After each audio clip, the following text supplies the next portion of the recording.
The Wehrmacht smashed through the Ardennes forest on 10th of May 1940, and within a fortnight, the entire Allied defensive strategy lay in ruins.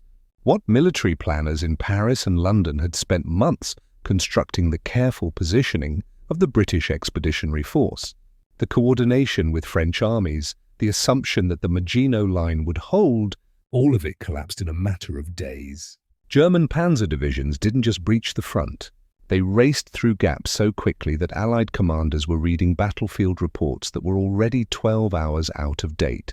By 20th of May, German armoured columns had reached the Channel coast at Abbeville, effectively cutting off the British Expeditionary Force and 3 French armies from the rest of France.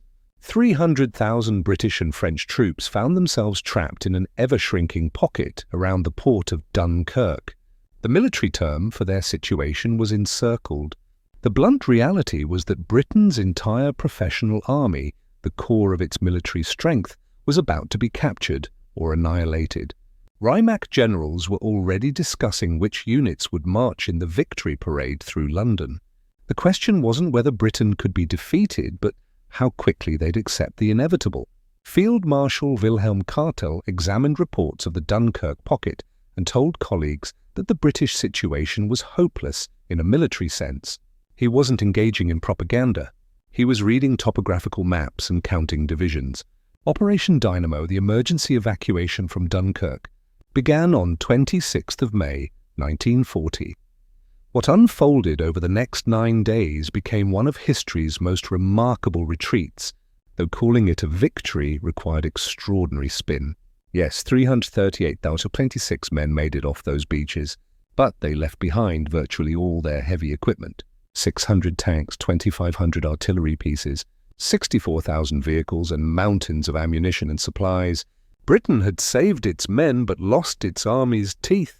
Churchill himself told the war cabinet on 28th of May that Britain now possessed perhaps a dozen properly equipped divisions to defend the entire island against an invasion force that had just torn through the supposedly impregnable French defences.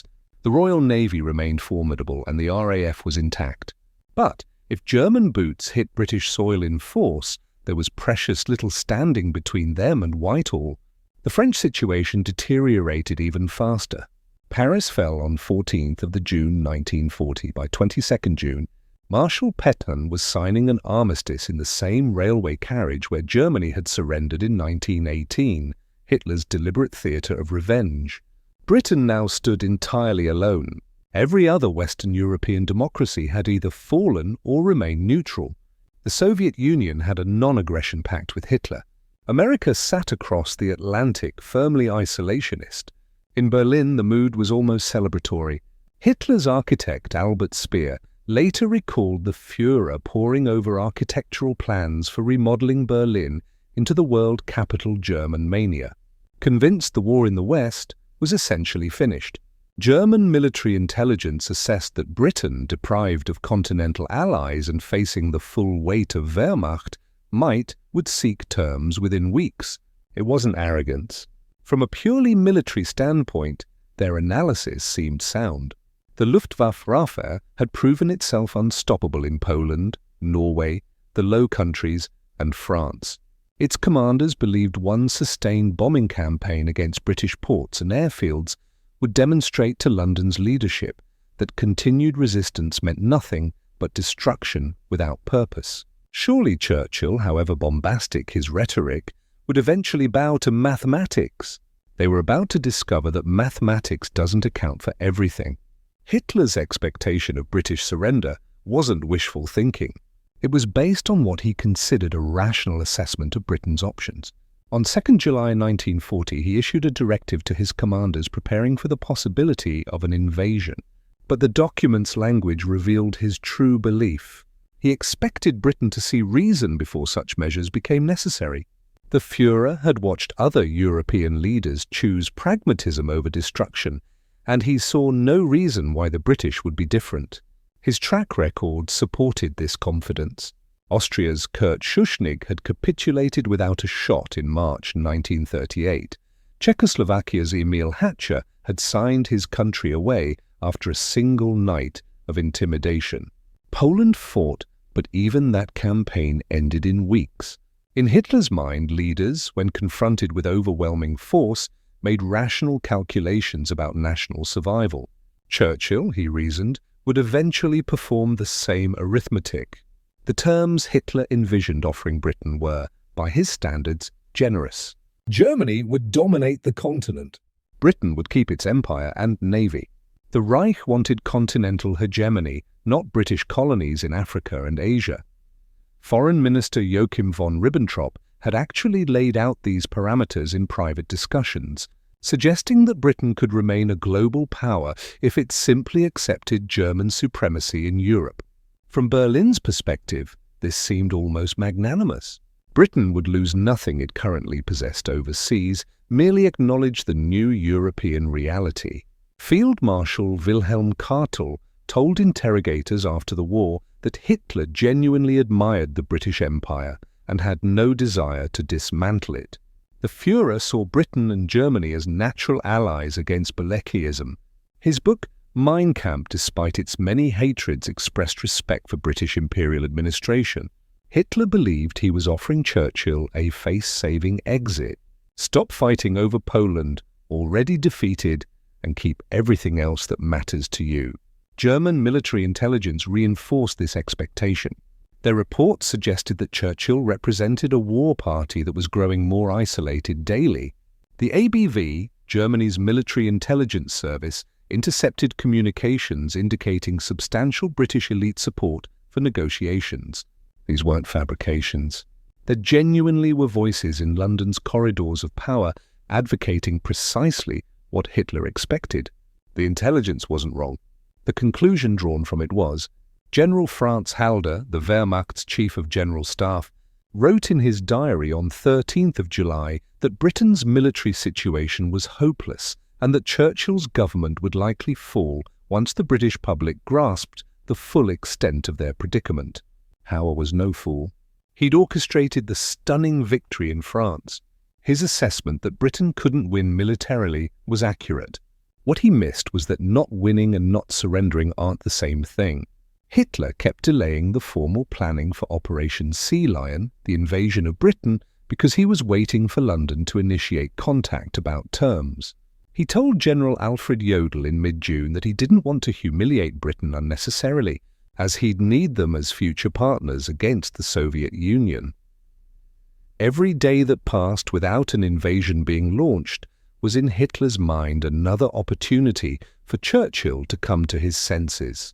The Luftwaffe's Hermann Göring shared this assessment, but with less patience. He believed a demonstration of air power hitting military targets, disrupting supply chains, showing Britain's vulnerability, would accelerate the political calculation. Göring wasn't advocating for the terror bombing of civilians at this stage. He was planning what he considered a rational application of military pressure to achieve a political objective. What none of them grasped was that Churchill wasn't playing the same game. They expected a European-style negotiation between rational state actors. Churchill was preparing for something far more elemental, while Hitler was waiting for British reason to prevail. That very reason was being argued for inside Churchill's own war cabinet. Between 26th and 28th of May 1940, Reiter's Dunkirk evacuation ships were dodging Luftwaffe bombs. The most consequential debate in British history was unfolding in the Cabinet Room at 10 Downing Street. Lord Halifax, the Foreign Secretary, wasn't some defeatist or coward. He was an experienced diplomat who'd served as Viceroy of India, and he was making what he considered a coldly logical case. Halifax's proposal was specific. Approach Mussolini as a mediator to explore what terms might be available from Germany. Italy hadn't yet entered the war, and Mussolini still fancied himself a statesman rather than Hitler's junior partner.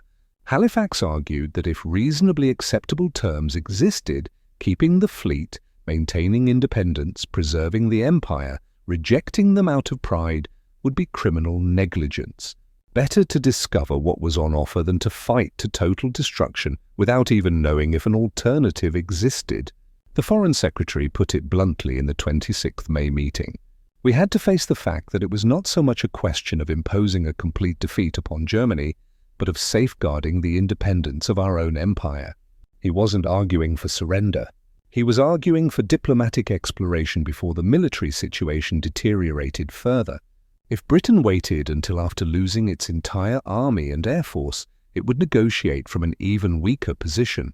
Neville Chamberlain, still in the War Cabinet despite his May resignation as Prime Minister, initially leaned towards Halifax's position.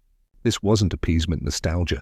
Chamberlain had spent the past year building up Britain's military after Munich's failure, but he'd also seen the Wehrmacht's capabilities up close, and the mathematics troubled him. 3 of the War Cabinet's 5 members were at least open to Halifax's exploration. Churchill faced a genuine constitutional crisis. He'd been Prime Minister for barely 2 weeks. Halifax had deeper Conservative Party roots and broader support amongst the establishment. If Churchill forced a confidence vote on the peace question and lost, Halifax would likely become Prime Minister, and Britain's course would shift dramatically. The new Prime Minister wasn't just fighting Hitler, he was fighting his own government. The debate crescendoed on 28th of May. Halifax pressed his case with increasing frustration, arguing that Churchill's refusal to even explore terms was emotional rather than rational. The Foreign Secretary said Britain must be ready to consider decent terms if such were offered to us. Churchill countered that any negotiation process would destroy British morale and that Hitler's terms would reduce Britain to a slave state regardless of the paper promises. Then Churchill did something decisive. He called a meeting of the full outer cabinet, the 25 ministers outside the core war cabinet. In that larger room, he laid out the choice starkly. He told them that nations which went down fighting rose again, but those which surrendered tamely were finished. He painted the picture of negotiation itself as a trap. Once you entered talks, you were signaling weakness, and Hitler would tighten the screws until Britain accepted vassalage disguised as peace. The outer cabinet erupted in support. Ministers banged the table, shouted approval, and made clear they'd rather fight.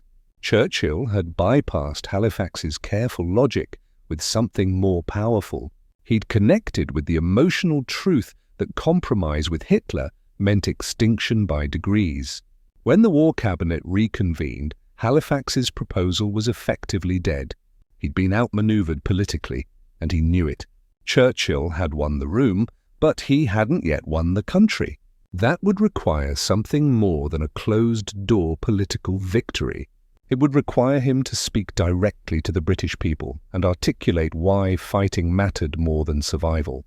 Churchill rose to address the House of Commons on 4th of June 1940, the day after the last ships limped back from Dunkirk. Everyone in that chamber knew the brutal facts. The evacuation had saved men, but abandoned an army's worth of equipment on French beaches.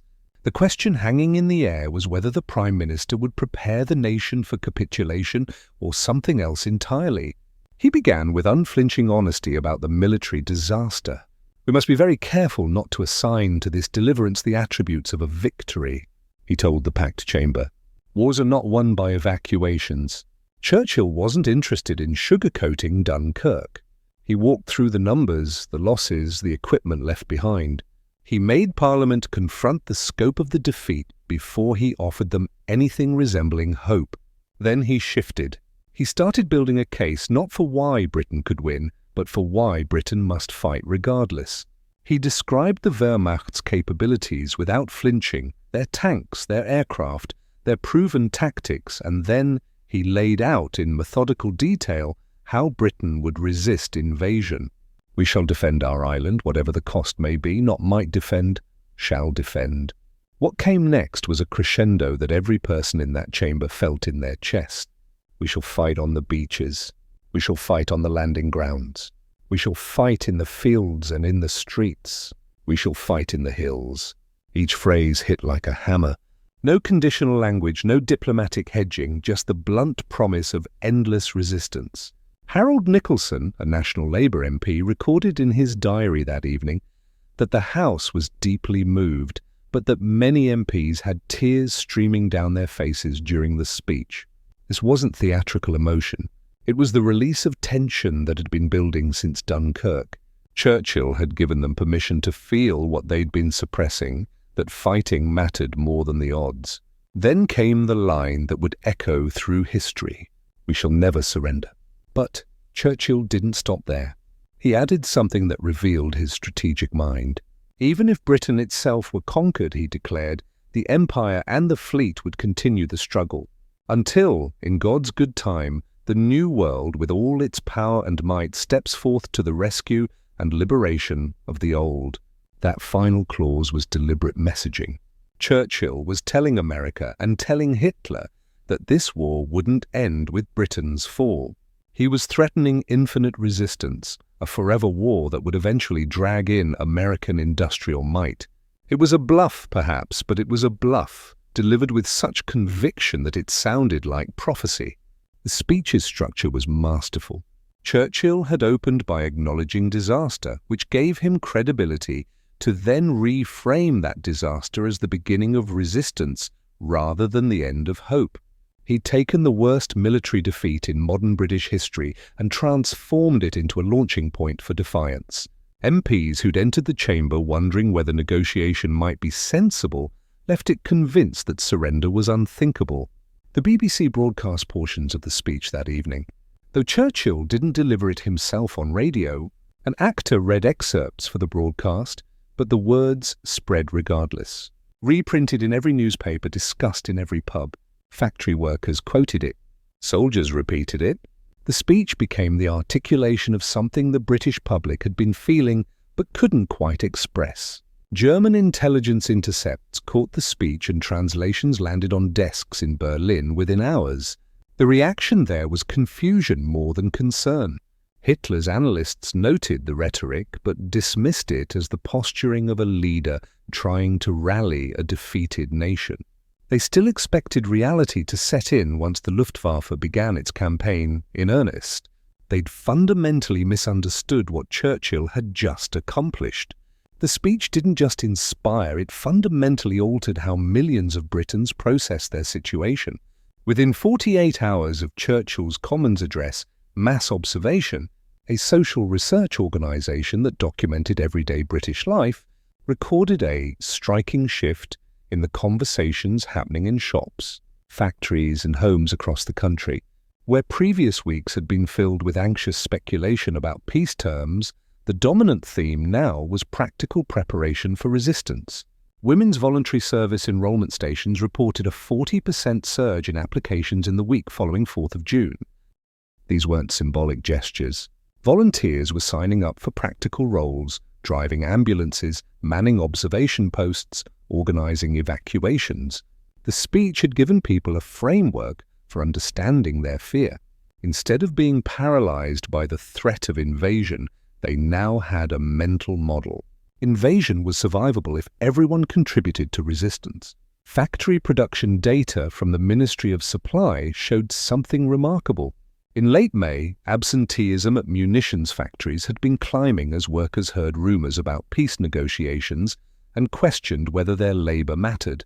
After Churchill's speech, absenteeism dropped by nearly a third within 2 weeks. Workers at the Supermarine factory in Southampton, which produced Spitfires, began voluntarily extending their shifts. One foreman told a home intelligence report that men were saying, "Hitler needs to see what we can build before he gets here." The psychological mechanism at work was what modern researchers would call collective efficacy, the belief that group action can achieve meaningful results. Churchill hadn't promised victory. He'd promised that resistance itself had value. That subtle distinction mattered enormously. People could commit to fighting without needing to believe they'd win as long as they believed fighting served a purpose beyond mere survival. RF squadron morale shifted perceptibly. Pilots who'd spent Dunkirk week flying exhausting sorties over France, watching the army retreat, had begun questioning whether they were merely postponing the inevitable. Flight Lieutenant Brian Lane of 19th Squadron wrote in his diary on 3rd of June that the squadron mess had been bloody grim with pilots wondering, what's the point? By 6th of June, his diary entry noted that the mood had turned a corner and men were talking about kill ratios we'd need to make invasion impossible. The local defence volunteers, later renamed the Home Guard, saw recruitment explode. By mid-June, 1.5 million men had enrolled, many of them veterans of the Great War, who were beyond military age. They drilled with shotguns, improvised pikes, and whatever weapons they could acquire. Objectively, they'd have been slaughtered by Wehrmacht regulars. But Churchill's speech had given them a role in the narrative. Even last resistance had dignity and purpose. Churches reported increased attendance in June 1940, with vices noting that congregations seemed to be seeking communal reinforcement of resolve rather than just spiritual comfort. A vicar in Kent told the Bishop of Canterbury that his Sunday service on 9th of June felt less like worship and more like a town meeting where we were all agreeing to see this through together. The speech's impact on children revealed how thoroughly it had penetrated British consciousness. Schools reported students playing invasion games where they practiced the scenarios Churchill had described, fighting on beaches, in streets, in hills. Teachers initially worried this was unhealthy, but child psychologists at the time noted that the play actually reduced anxiety by making the threat feel manageable. Children were rehearsing resistance, not paralyzed by fear. Even skeptical voices found themselves pulled along. George Orwell, hardly a Churchill admirer, wrote in his diary on 8th of June that he'd found himself believing that we might actually hold them off, despite thinking Churchill's rhetoric was half nonsense the week before. The speech had created a permission structure for hope. What German intelligence missed was that Churchill hadn't just made a speech. He'd provided a psychological architecture that let an entire nation reframe catastrophe as the opening chapter of resistance rather than the final chapter of defeat. Luftwaffe reconnaissance flights over southern England in July 1940 were returning with photographs that didn't match German intelligence predictions. Analysts at Oberkommando der Luftwaffe headquarters expected to see a nation bracing for surrender negotiations, reduced port activity, military units standing down, civilian evacuation of coastal areas. Instead, they photographed the opposite. Defensive positions being reinforced, beach obstacles being constructed, and civilian populations staying put rather than fleeing inland. Göring's intelligence staff had developed a timeline. They estimated that 2 weeks of concentrated Luftwaffe attacks on RAF airfields and aircraft factories would establish air superiority. Another 2 weeks of bombing ports and supply infrastructure would demonstrate British vulnerability. By mid-August, they projected the cumulative psychological pressure combined with military reality would trigger political collapse in London. Churchill would be replaced by someone reasonable, probably Halifax, and terms would follow naturally. The Adler Eagle Day offensive began on 13th of August 1940. Luftwaffe bombers hit radar stations, airfields and aircraft production facilities. German pilots reported successful strikes and bomb damage assessments confirmed hits on target. But what they didn't see in their reconnaissance footage was panic. RAF squadrons kept scrambling. Factory workers kept showing up. The predicted psychological collapse simply wasn't happening. Abare agents operating in Britain, the few who hadn't been caught and turned by MI5's double-cross system, sent back reports that contradicted Berlin's expectations.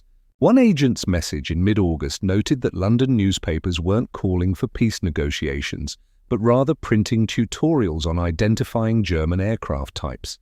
Another reported that civilians in Southampton, after a raid, destroyed part of the city centre, had organised bucket brigades and were rebuilding rather than demanding their government sue for peace. German signals intelligence intercepted British communications and found something baffling. RAF pilots' radio chatter remained aggressive and confident even as squadron losses mounted. The Luftwaffe's psychological warfare experts had predicted that British pilot morale would crack once they realised they were outnumbered. Instead, intercepts caught pilots joking about kill ratios and volunteering for extra sorties.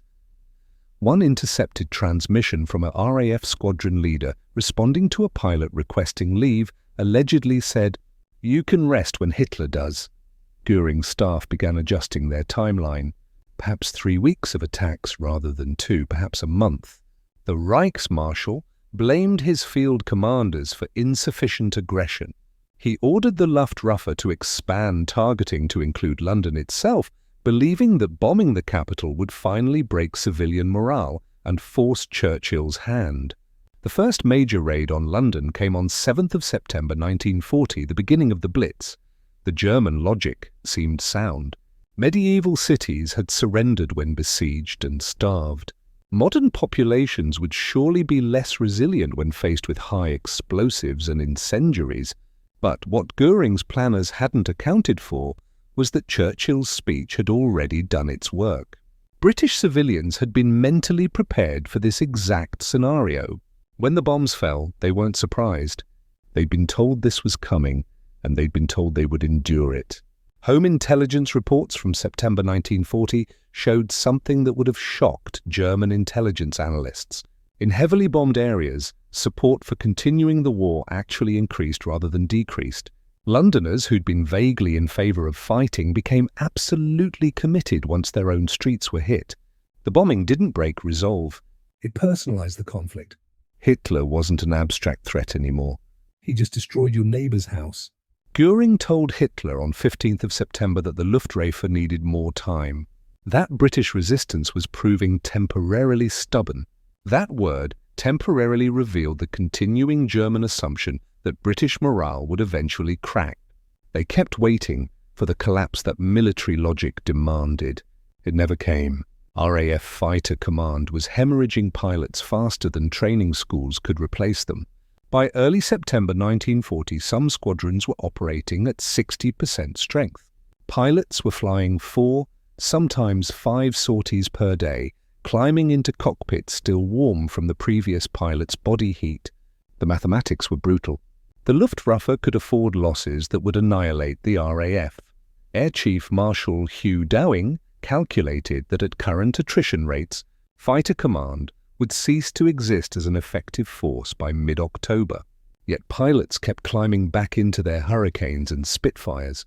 Squadron leader Tom Gleave, who suffered horrific burns when his Hurricane was shot down on 31st August, told a nurse whilst recovering that returning to combat wasn't even a question. Churchill said, "Yeah, we fight in the air, so that's what we do." This wasn't blind obedience. It was the internalization of a framework that made suicidal odds seem purposeful rather than pointless. The speech's specific phrases became verbal shorthand in RAF messes. When pilots were exhausted, when losses mounted, when replacement aircraft arrived slower than combat damaged them, someone would mutter, "We shall never surrender." And it functioned as a reset button. Flight left. Tenant Geoffrey Wellham, then 19 years old and flying with 92 Squadron, later recalled that Churchill's words gave us permission to be terrified, but keep going anyway. German intelligence kept extending their victory timeline. In late August, Wehrmacht planners told Hitler that Britain would collapse by mid-September. When mid-September arrived with the RAF still contesting every raid, the estimate shifted to early October. On 15th of September, later commemorated as Battle of Britain Day, the Luftwaffe launched its largest daylight operation, throwing everything at London in an attempt to force the decisive break. They lost 60 aircraft that day. The RAF lost 26 fighters, but most pilots survived. More critically, the Luftwaffe's bomber formations were so badly mauled that German crews began questioning whether daylight operations over Britain were sustainable. The RAF wasn't supposed to still have this many fighters. Intelligence had assured them that Fighter Command was on its last legs. Yet, here were British squadrons rising to meet them again and again. What German analysts couldn't see from their aerial photographs was what happened in the minutes before pilots scrambled. Squadron commanders didn't need to give elaborate pep talks. The shared framework Churchill had established meant everyone already understood the assignment. When the scramble order came, pilots ran to their aircraft, knowing that even if this sortie killed them, they were fulfilling the exact role Churchill had described, making invasion impossible by contesting every mile of British airspace. The Luftwaffe's shift to night bombing in mid-October was a tacit admission of daylight failure. Göring couldn't say this explicitly to Hitler, so he reframed it as a strategic choice. terror bombing would break civilian morale where military targeting hadn't. But RAF pilots understood what it actually meant. The Luftwaffe could no longer safely operate in daylight over Britain. They'd won air superiority not through numerical advantage, but by refusing to break when breaking was the rational choice. Hitler formally postponed Operation Sea Lion on 17th of September, though he kept the invasion threat active for months to maintain pressure. The postponement wasn't driven by weather concerns or naval inadequacy. It was driven by the Luftwaffe's inability to deliver what Göring had promised. German staff officers had calculated that invasion required complete air dominance. The RAF's continued existence made invasion a potential catastrophe. Churchill's speech hadn't changed the technical balance of forces. It had changed the calculus of endurance. German planning assumed British resolve had a breaking point that military pressure would reach.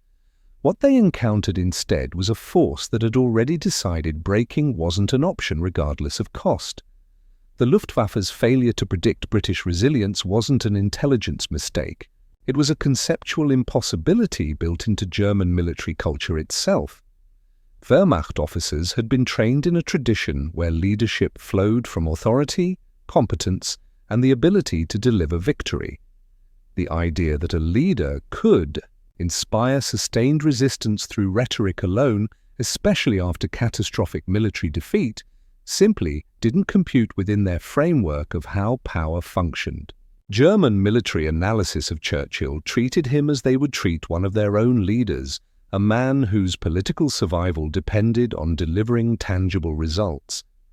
When Churchill failed to prevent the fall of France, failed to save the BEF's equipment, failed to keep Britain's continental foothold, German analysts kept expecting his government to collapse. In their system, a leader who presided over such disasters would be replaced.